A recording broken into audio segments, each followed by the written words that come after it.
günaydın desem yerini bulmuyor. Uyanılan her sabah bir keşke ya da bir aslaya sebep oluyor. Yaşama hevesimiz kursağa takıldı. Söyle insan, ne zaman şaşırdın? Hani biz birdik, biz tektik. Para için yok yere şeytana satıldın.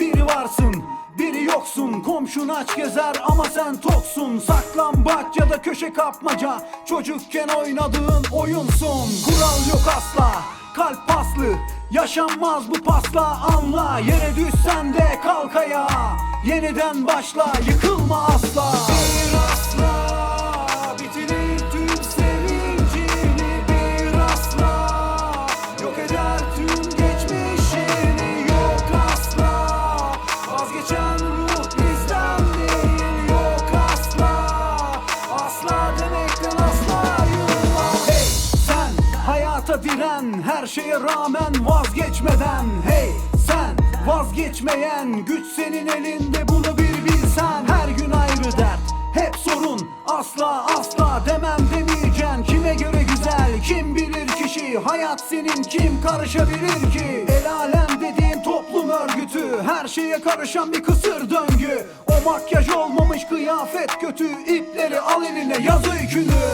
İnsan tarihi kayıp bir geçmiş, onca bilim adamı neyi çözebilmiş? Sen kendin ol ve kendini yaşa, yeniden başla, yıkılma asla. Bir asla bitirir tüm sevincini, bir asla yok eder tüm geçmişini. Yok asla vazgeçen ruh bizden değil. Yok asla, asla demekten asla yılmaz. Asla korkma denemekten, kaybettikçe tekrar demekten, sevmekten, ölmekten vazgeçme sakın, yürümekten. Ben de düştüm ve yoruldum, her seferinde kalktım koştum. Bak ben MC, kandım öldüm, beyzar oldum.